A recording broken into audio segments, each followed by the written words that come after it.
welcome to Waves of YA, Ocean County Library's brand new podcast focused on young adult literacy, brought to you by our teen literacy team. My name's Cecilia, and I'll be your host for today. I'm a teen librarian at the Toms River branch, and joining me today we have... Hi, I'm Allison. I'm also one of the teen librarians at the Toms River branch. My name is Courtney, and I'm the teen librarian at the Stafford branch. Hi, and I am from the Lakewood branch. Awesome. So today's episode is going to be Dive into YA, a virtual author series. We'll be focusing on a series of author visits that are happening virtually at the Ocean County Library in 2021.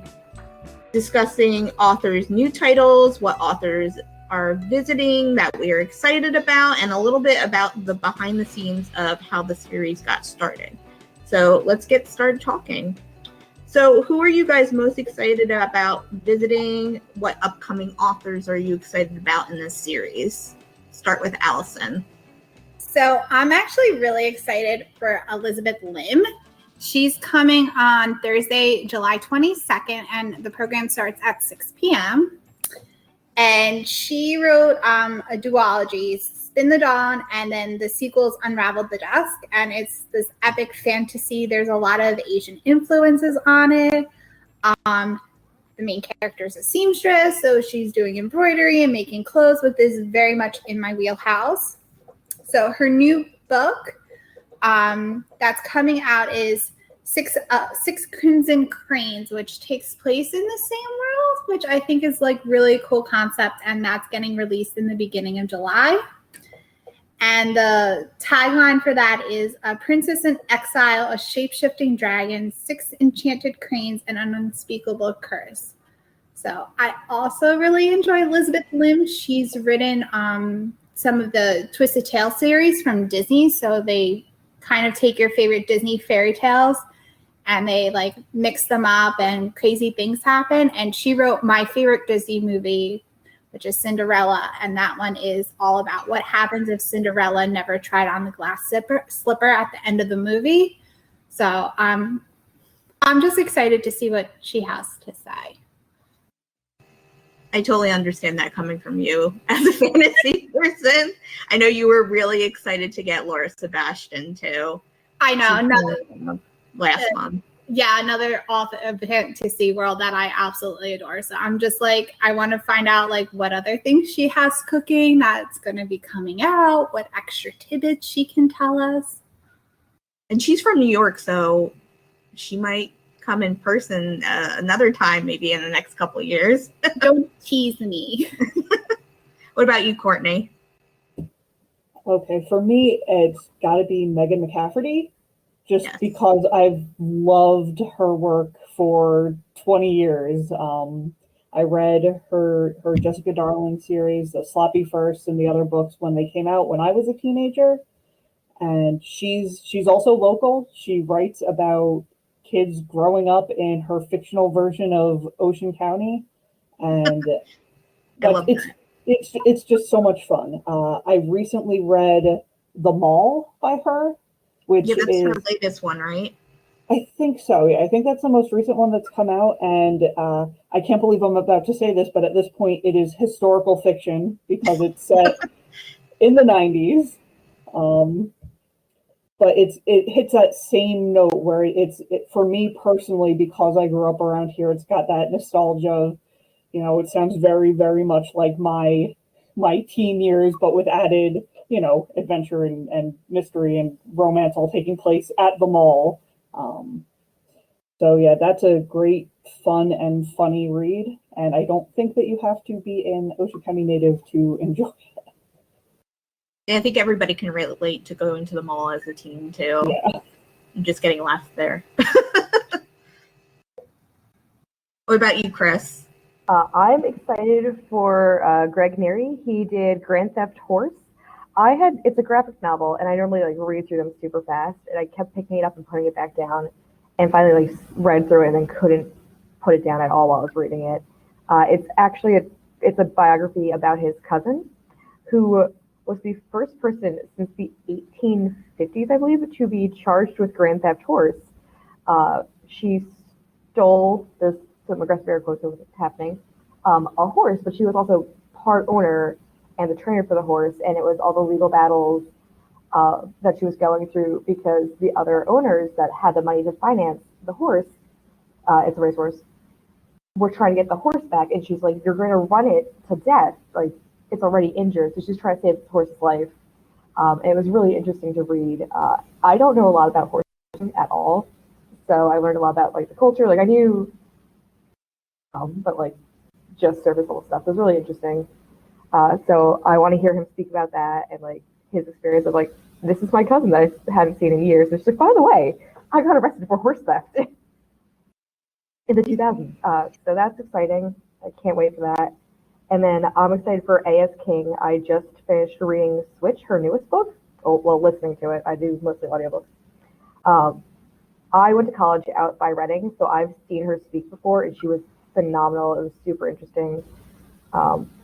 This one fits so well. Like it's timed really well about like isolation and being alone and feeling like you're alone and like what to do when time stops.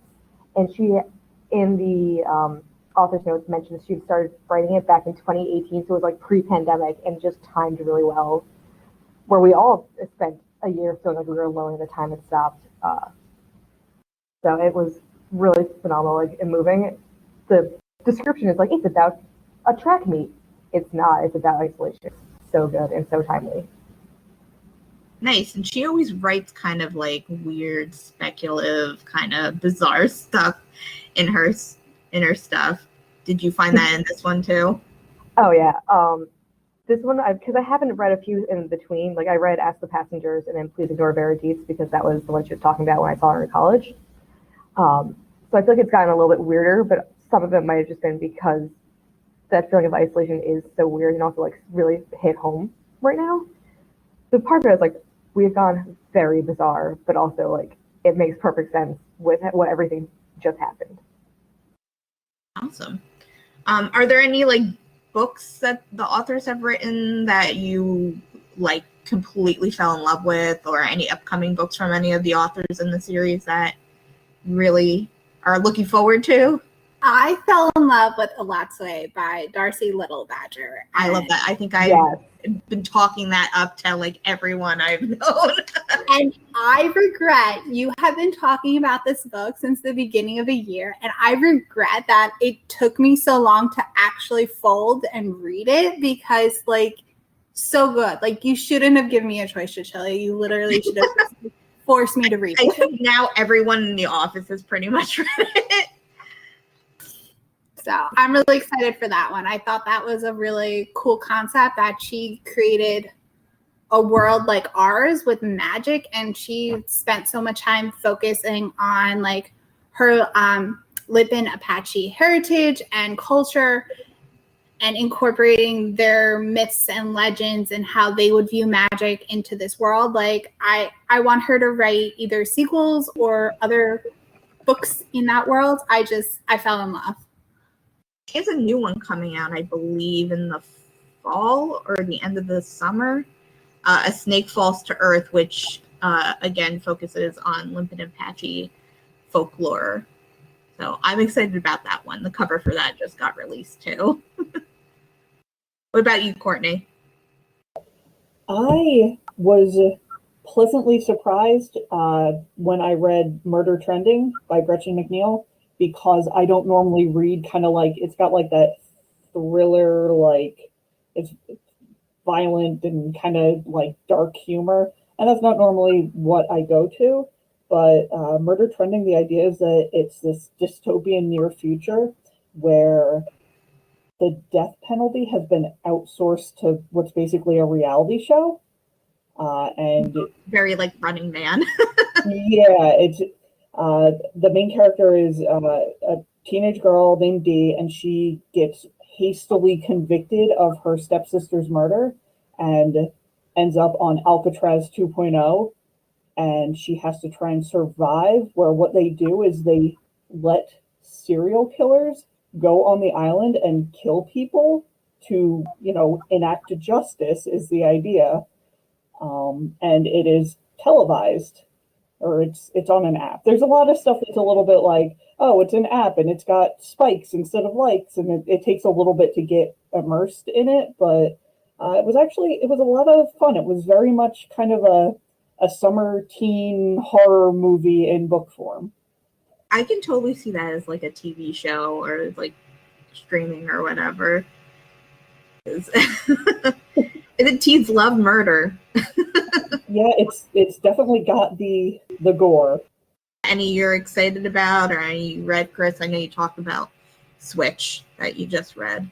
I also read Punching the Air, and the last name is the boy, and I cannot remember the first name, and I wrote it down somewhere unhelpful. Evie's the boy. Thank you. Yes, and it's a book and a verse, so it's a super fast read. And I did actually read this one instead of listen to it, and it was phenomenal. It's basically a fictionalization of the Exonerated Five, where they had gotten wrongfully arrested for a murder that they didn't commit, and then were later on exonerated, but set more modern day, and then it was just so moving and like phenomenal. I read it super fast, and I cannot remember the main character's name. It's okay. I'm bad with names. But he gets arrested, and you get his perspective while he's in a juvenile detention center, and it goes back and forth between like what's happening to him there, and then his past, and him being in school, and how he was being he was in a higher level arts program, but he was still being profiled as like the bad kid, even though he wasn't. That's just how the teachers saw him, because he was from a lower income area, because he was Black. So you saw he was getting profiled his whole life for no reason, because of racism, but saw that he was getting profiled and how it affected him, and how he was just minding his own business, skateboarding, and trying to hang out and like stay out of trouble. He ended up getting arrested for something he didn't do, and it's a phenomenal book. I think that's either one stuff or all her stuff. I read Pride by her, which is a remix of Pride and Prejudice, kind of set in modern day New York, about the gentrification of oh gosh, I forget what area the main character lives in, but it's like a new family that moves in that's like on the richer side, and you know the entire plot of Pride and Prejudice just kind of falls through, but in modern day. So what have you guys been enjoying most about the authors that have come so far? Any insights of? I love meeting everybody's dogs. So when Laura posted, she showed off her two dogs, Cersei and Neville. So it's been really fun. Like that's not something if the authors came to do an in-person event, they wouldn't bring their dogs. They're not bringing their dogs to everybody. So I like seeing everybody's like bookshelf in the background and like their like author visits areas in their house, whether that's like their office or like a different room or whatever. That's been fun. That a lot of them have like, I know Crystal, which was our first author, Crystal Maldonado, she had like these extravagant lights behind her, and it was like a whole scenario behind her. Like it looked expensive, but it probably wasn't.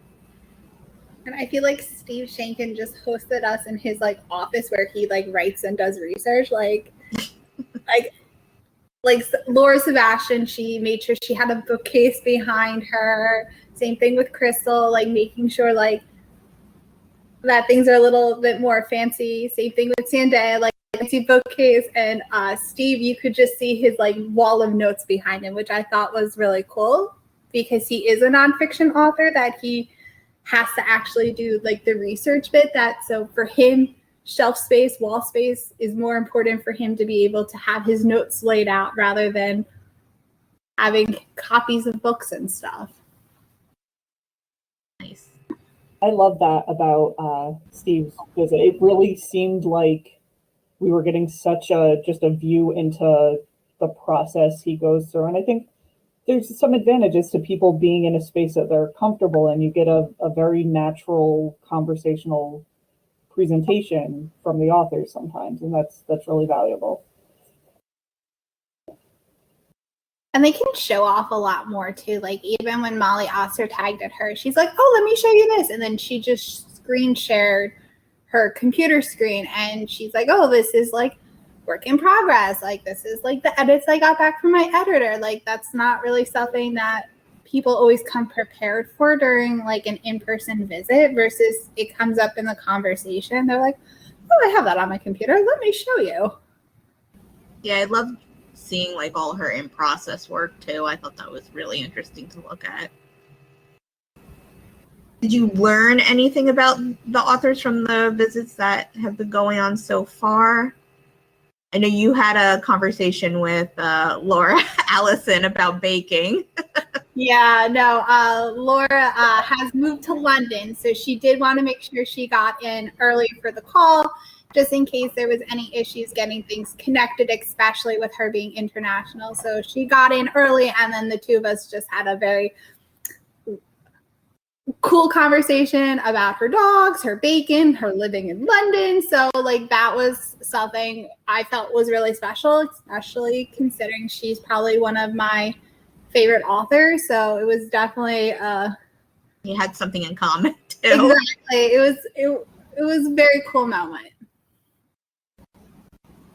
For Laura Duncombe, Allison was moderating it. I felt like I was like interrogating her because I had so many questions because she did A Pirate's Life for She, and I love pirates. Like, have read a ton of nonfiction pirate books and fiction, and had just finished watching Lost Pirate Kingdom on Netflix, where she was one of the people talking, and I was like, she's coming to our library. I can ask her a million questions then. So like her talking about her research and like that she just goes to the islands and just finds those little like tiny thing like paperback books that are just sold at gift shops of like, here's a little bit of local history. And I'm like, I need to go to all the islands and buy all of these so I can read like your original sources. Yeah, like hearing all of, because everybody has different process of how they write, whether it's, you know, they do an outline or they just kind of, you know, well, let's see what's going on. And such different relationships with their editors too. Like Steve doing nonfiction, apparently his editor made a comment, it would be great if you could release a book once a year. And he's like, 18 months. It takes me 18 months. So it's been nice to see what people are working on too, like things that they might not really have fully released to their website or social media that you kind of are getting like tidbits and teasers for upcoming things that are coming out too. And I know some authors have been like, well, I have an idea for this one thing. I can't talk about it, but you know, you'll see in, you know, 2 years sometimes because that's how long the book takes. So let's talk a little bit about behind the scenes. I know Alice and I kind of have a little bit more knowledge about that because we sort of organized these visits. So how did we decide who would visit and what was that process like? So do you want to start, Allison? Sure. It was a lot of asking. So it was just a matter of thinking about authors that we know the teens come in asking for, or books that go out on go out, or things when we do book talk them during summer reading. Everybody gets excited for. Yeah, things that are popular and well liked.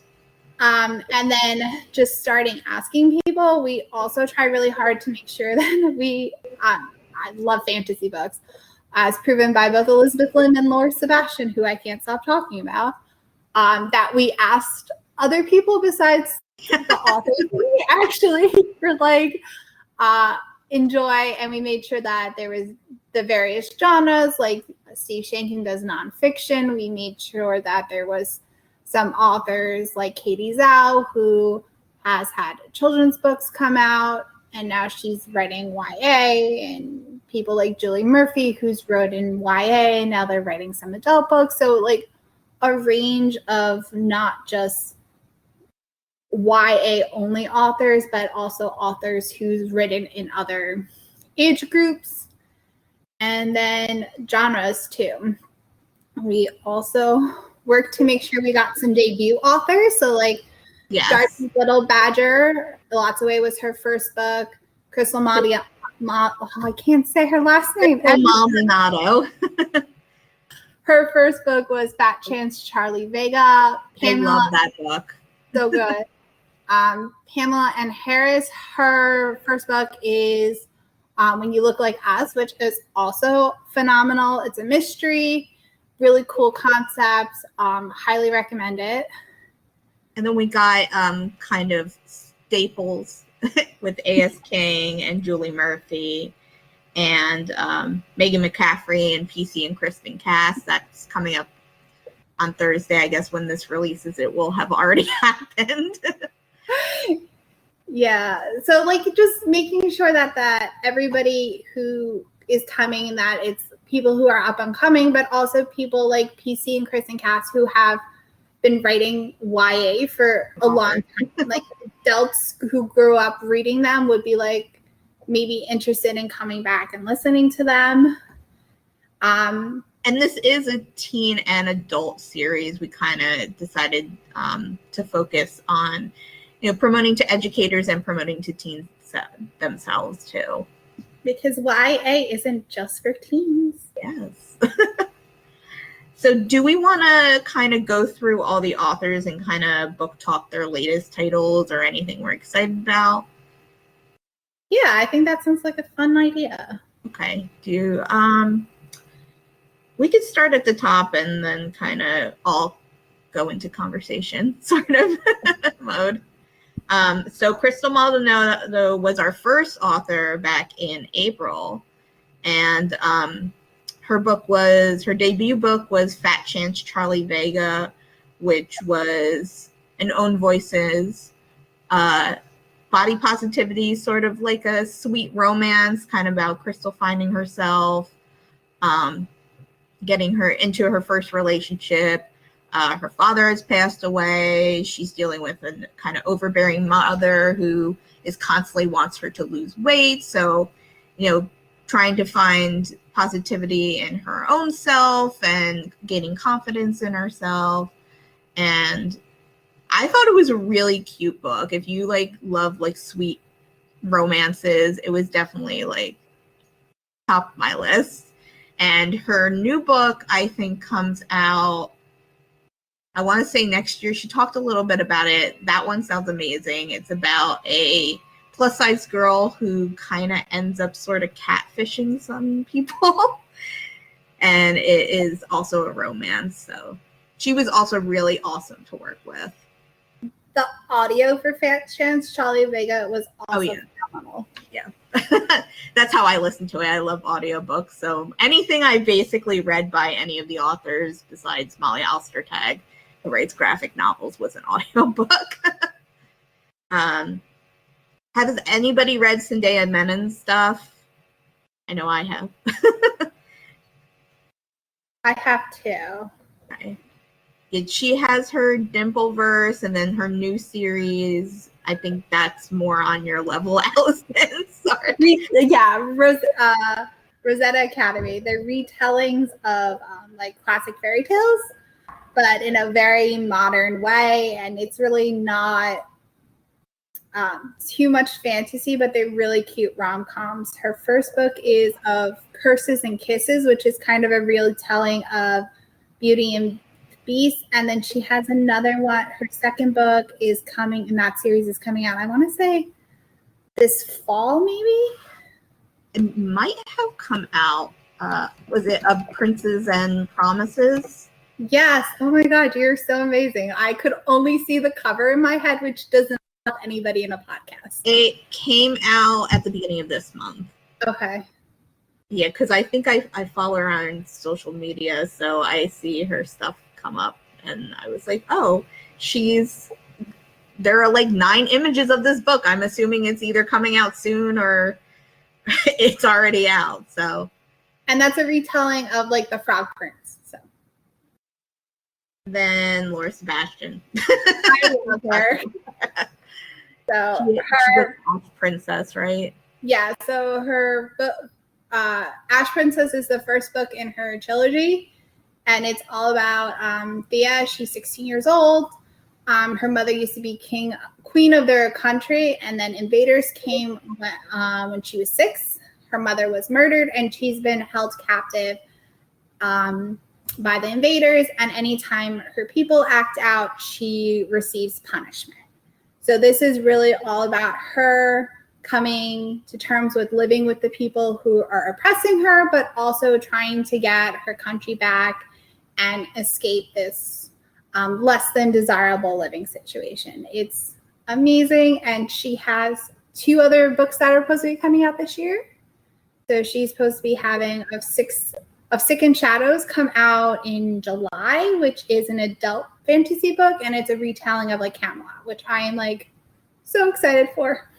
I feel like a lot of retellings of Camelot have come out like semi-recently. I know Kirsten White had the Guinevere Deception. That series was coming out.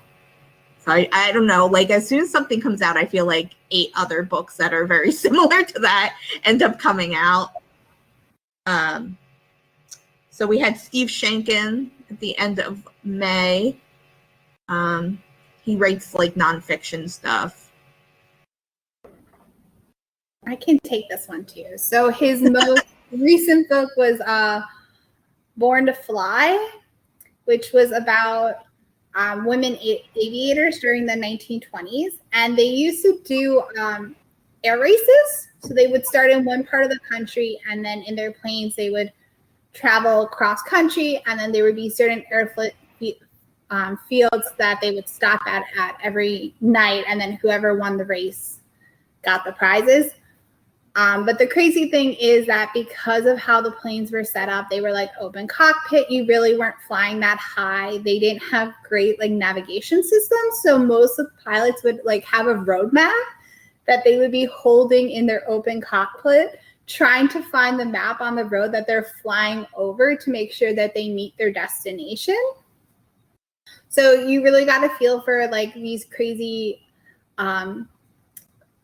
things that these women had to go through to accomplish this. And it was the first and only women's air race that had ever been held, because then you got into the 1930s, and with the Great Depression, there really wasn't money.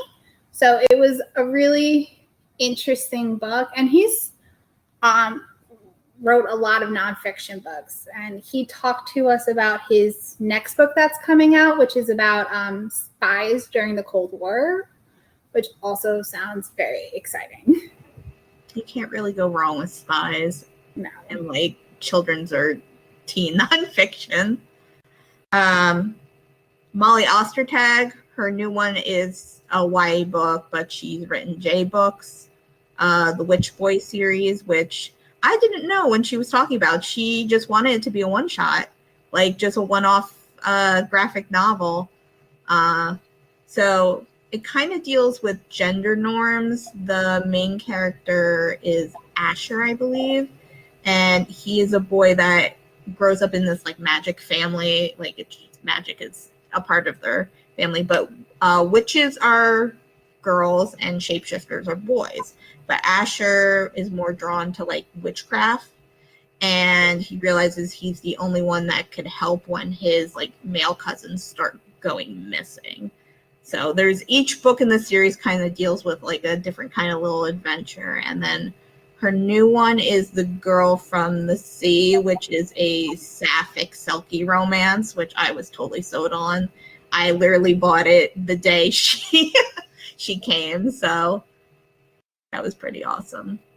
And I like seeing her like work in progress stuff. She was our last one, so she's like fresh on my mind.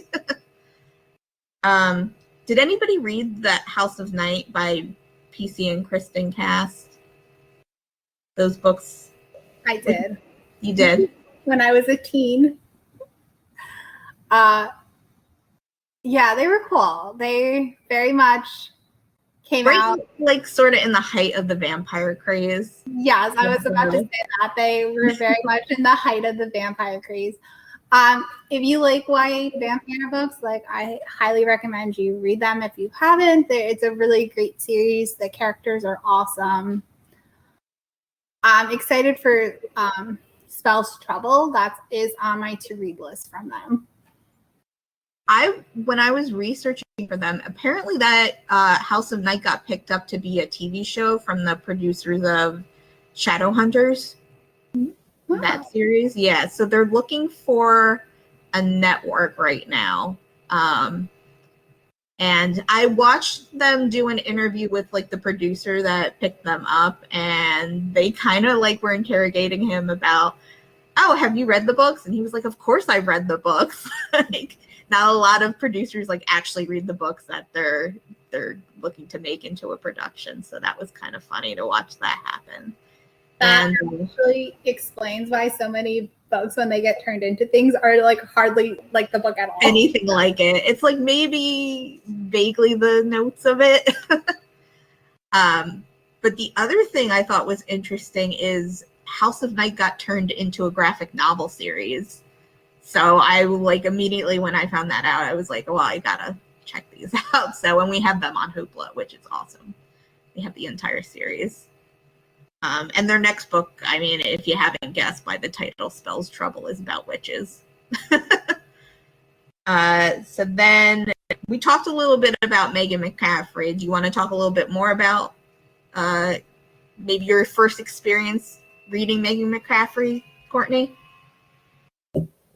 I cannot really, because it was literally 20 years ago probably, but I remember getting the books and probably buying the books, which was kind of a big deal to actually get to own them. And that first series, the Jessica Darling series, starts with Sloppy first, and then it goes through 5 books covering the main character's life, basically from high school through college, and then it wraps up. It's a really great conclusion to the series. So I love when that happens. Yeah, it's satisfying. Yes, it wraps it up nicely, without betraying the realism throughout the series, because you make friends, you lose friends, you fall in love and you break up and you lose contact, and it's so true to life to all of that, but it still has a really nice ending. So I recommend that. And she actually did after that series, she wrote the It List series, which I think there are 2 or 3 in, and the basic premise of that is it's like she got to do a middle school AU of her characters. So it's kind of a prequel in that same universe. And that one actually, they made a movie of that. So that's awesome. pretty cool too. So there's she's got a lot of books. And like I said, the new one, The Mall, I felt was really solid too. So. I know she updated the Jessica Darling series to make it like more relevant for 2020. Do you think you'll reread the updated series, Courtney? I think I'm going to have to. Yeah, that's interesting that she decided to do that. I wonder if you could like compare and contrast them and see like, are like the attitudes of teens different from like when she first wrote it to like now, or is it like just maybe she just inserted technology and that like aspect changes the storyline? I wonder if that like changes the plot of things either. So maybe we could do like a whole episode on that. Judy Bloom updated Are You There, God? It's Me, Margaret. Oh, she did? She did, not like drastically, but because it was so old, like all the feminine products were like super, super out of date. So like preteen girls like reading it, like that's not what they're going to experience. So she updated that aspect of it, of like what it's like to go through puberty and like the feminine products. So like I read like I think my mom's copy, and like the newer stuff has like it doesn't have like the belts on the pads. I remember that. Oh my gosh, I had like a vivid memory to reading that. Yeah, I was like, what is this belt thing? And my mom's like, that hasn't existed in a million years. Don't worry about it. So like I don't know when, because I've read it late 90s. So sometime between the late 90s and now, they've updated it to be more modern in that aspect. I don't know if they updated anything else, but I know that got changed. Well, that makes so much sense to update that, because if you're like a girl nowadays reading that, but like you just said, like nothing would make sense to you. And even your mom is like, yeah, I don't know what that is either. Of like girls nowadays. And then we talked a little bit about Elizabeth Lim. So her new book, Six Crimson Cranes, which I'm excited about the shape-shifting dragon, I'll be honest. Yeah, she did a commercial for us in our last episode, which was really cool. So we're hoping to get more commercials like that from other authors. Katie Zhao, which I have seen so much hype about her debut YA because she wrote the Dragon Warrior series, which is a series of J books. And her new one is described as Crazy Rich Asians meets One of Us is Lying, which that already had me sold. Those are two things I absolutely love. It's called How We Fall Apart, and it is like a dark academia book. I believe it's supposed to be a series because on Goodreads it says #1 in the series. So murder in a boarding school. So there's all those different like boarding school series where something happens in a boarding school, like Gossip Girl, very like that. Secrets, you know. I'm super excited about that. I've been following her on Instagram, and she does like great reels and such every day promoting her books, her new book. So I think it's going to be like huge, especially with all the teens that love murder. Speaking of murder, Gretchen McNeil with #murder trending is the next one, which Courtney talked a little bit about. Was there anything like you particularly like really enjoyed about like either her writing style or about the book or series itself? Any highlights? I really enjoyed the main character. She's stuck in this situation. She absolutely is not in any way, wasn't prepared to be in this situation, but she absolutely steps up and goes, you know what? I'm not going to just die without trying to do something to avoid it. So she's just puts up a really good fight and is very clever and determined, and I really enjoyed that, because sometimes you get the main character who is just, you know, she's like a machine, like a battle ninja robot warrior or whatever, and she's not like that. She's just a regular person who is in this really bad situation but is determined to do what she can to get out of it. Yeah, I love when main characters actually kind of have a backbone and like a personality too sometimes. I feel like sometimes authors do a lot of either self-insert, but a lot of YA recently have been like, I know, Allison, you read a book that you described to me as like you didn't like the main character, and you were like, I like that I don't like her because was that The Shadows Between Us by Trisha Levenseller. Like, she's just like not a nice person. She's not a good person, and she makes no bones about trying to be a good or nice person to like appease other people. Like that's so interesting too. She's just living her life and like screwed the rest of the world. So all right, and then beginning of September we have Kit Frick.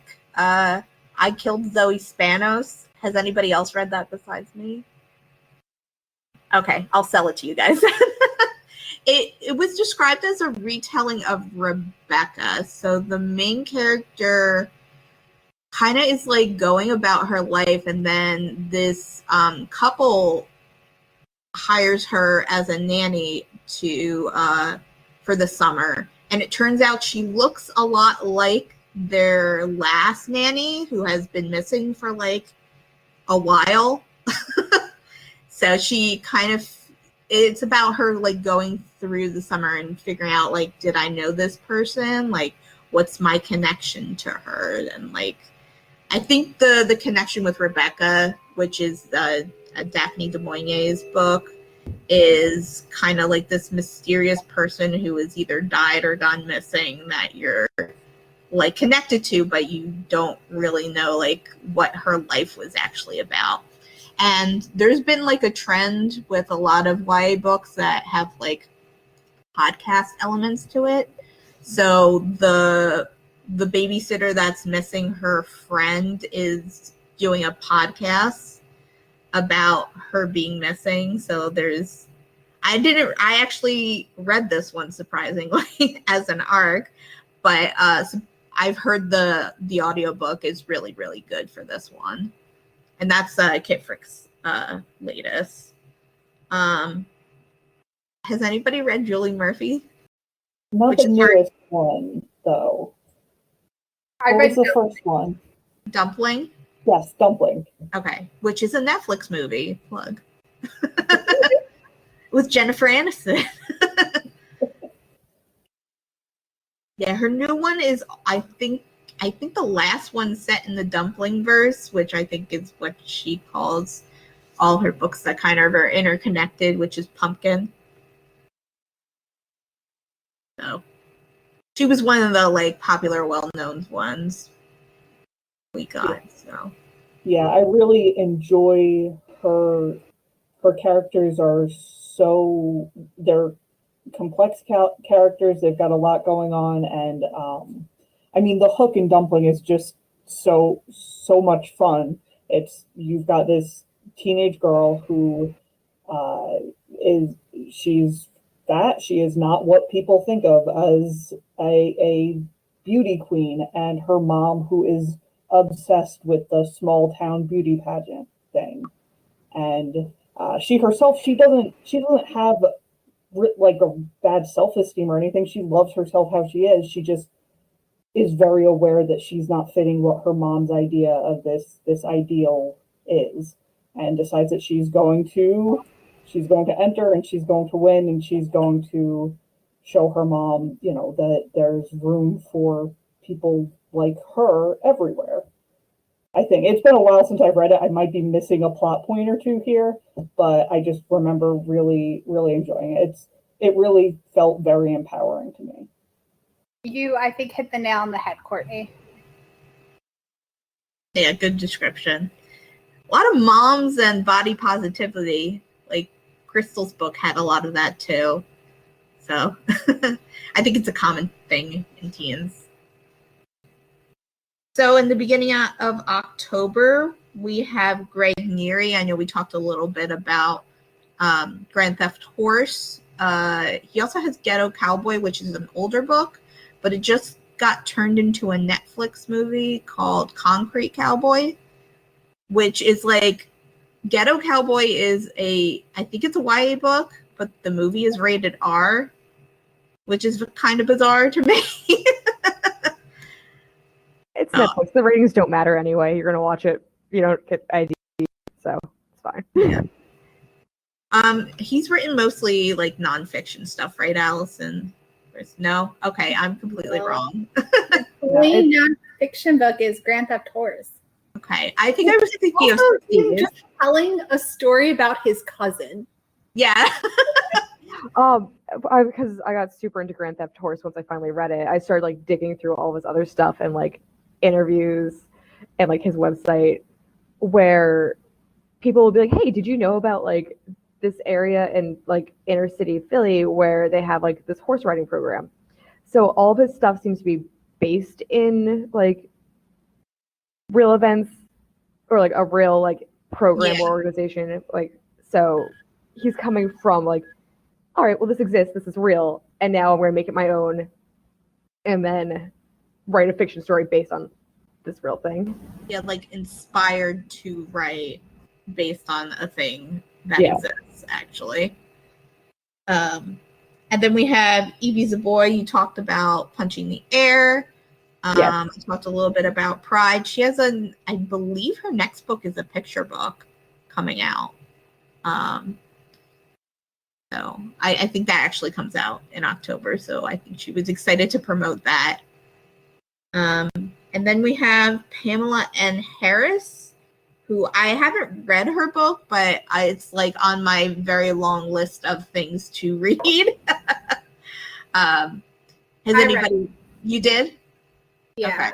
So the main character, Jay, they live in the not great part of town. They are African American. His sister Nick is dating the neighborhood like drug dealer, and she ends up going missing. And Jay is trying to find her, and he has gotten a lot of pushback from people about his sister, like, oh, she probably just ran off, or she's troubled because of who she associates with and the way she looks. So he is trying really hard to find her to make sure that she's safe. And it's great. It's great. There's like a nice mystery aspect to it that you're not quite sure if something bad happened to the sister, if she decided just to take off for a while. So you're not quite sure. And everything is Jay trying to be like a good brother and look out for his sister. So, and she's one of our debut authors too, so I'm excited to get some insight of being a debut author too. And then towards mid-November, we have Darcy Little Badger, which we kind of all vaguely have read a Let's Way, or at least heard of it. It's so good. It is. Did you listen to the audio? I listened to the audio. I very rarely read books because I'm so busy, or if it's not a graphic novel, I'm going to listen to it instead. And I really liked the audio on it. It was. I loved it too. I was like, I that problem where you only see words written down. You're like, how do I say this? So now it's the opposite problem. Like, I don't know what this looks like spelled, but like I know how to say it correctly at least. The written book, though, there's little illustrations at the start of each chapter. So I recommend that you at least like take the physical copy and you flip through so you can see the illustrations. They're beautiful. It's so nice. I really appreciate it because the main character, Elle, her ability is to summon ghost animals, is the best way I can describe it. And she wants to become I can't remember what that researches dinosaurs. Paleontology? Yes. She wants to do that. And I was like, oh, ghost dinosaurs? That sounds amazing. Oh. And her grandmother has the same ability, and she rides a ghost woolly mammoth to like the grocery store. I thought that was like the greatest thing that I have ever heard.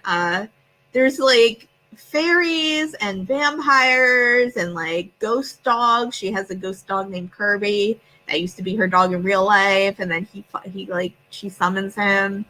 And then it has a lot to do with like Limpin' Apache folklore and mythology. So it was just like it hit all the like check marks. There was a mystery too because her cousin ends up dying, and then she finds out he's murdered. So it kind of like, I love like supernatural stuff, speculative fiction, and mysteries. So it like hit every box.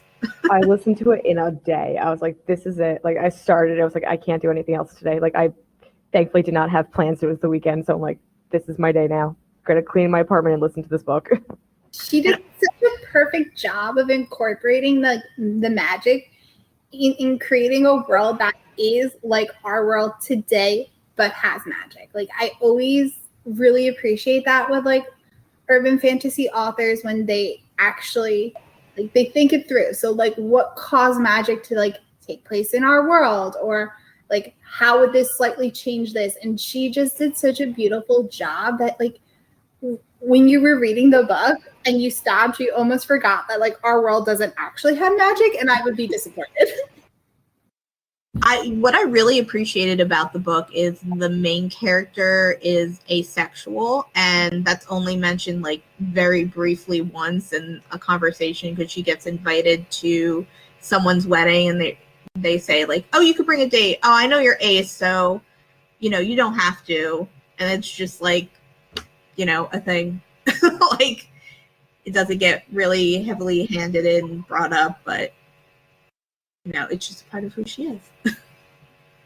And then the last person we have coming is A.S. King. We talked a little bit about her latest one. Any classic A.S. Kings that have really like, wow, this is super bizarre and weird? What did I just read? I read Ask the Passengers, which I didn't feel like it was super bizarre, where the main character is like trying to figure out her sexuality, and one of the things she does is like sit outside on her like picnic table, and she'll watch the planes, because I forget where she lives, but she lives near an airport, and she'll watch the planes, and she'll just wish and hope for good things for the people on the plane, and she'll like put out that good energy to them, and then it'll just periodically cut to like random other perspectives, and it's always a passenger on one of the planes, and like what good things happen because of D. The main character's name is D. Wishing for good things to happen to them, or like they were in a bad mood, but now like they're just like, oh, it's okay. So like that was like the only really like weird element in that one, and it was just kind of like, this is happening. This main character has the power to like wish good vibes at people, and they like receive them while they're on a plane, which I really liked. Of just like this nice little like, there's a little bit of magic, and like everyone can have like a little bit of magic by just being nice. Go ahead. Sorry. The other one I read was Please Ignore Vera Dietz, which was, I read it when it was like first coming out, and she was coming to speak to my college, which I don't remember anything super magical. There's a ghost. But I remember because I was living out by Reading and going into Reading because it's like the middle of nowhere where my college was, being like, I know where all these things are. Like there is a random pagoda in the middle of Reading that was shipped here from Japan, brick by brick, back in the 1920s. And like they would talk, like she would talk about all these things, and I'm like, I literally just discovered this place exists like 3 years ago when I moved out here. So that one is a murder mystery, and like she's getting clues. Vera Dietz is getting clues, or Vera Dietz is the dead one. Vera Dietz is getting clues from her dead friend to solve his death and what happened around his death. So like you just kind of have like periodic ghosts happening. And she's one of those authors that I feel like has a large like collection of books. Like she's been around or she's either been around for a while or she writes a lot. I feel like she has a new book every year, because there's Still Life with Tornado, Reality Boy, Dig. Like there's a ton, and I just feel like every time I turn around, I'm like, oh, she's got another book that I didn't know was coming out. With those authors, you're like, how do you have the time to write all of these? I feel like Zendaya Mena is like that too. I'm like, she's written like a lot, and then she has novellas and other stuff coming out, and she actually had When Diplomat Breshni turned into a Netflix series, but it was in Hindi. That it was called Mismatched, which is on my list of things to watch at some point. Thanks for joining us today. Be sure to check out the Ocean County Library's website for more podcasts and events. All titles mentioned today in today's episode can be found through the Ocean County Library, free with your library card. If you would like to email the podcast team to answer any of your readers' advisory questions, please reach out to wavesofya@gmail.com. Until next time, happy reading. Support public libraries. Like, share, and subscribe for more great videos.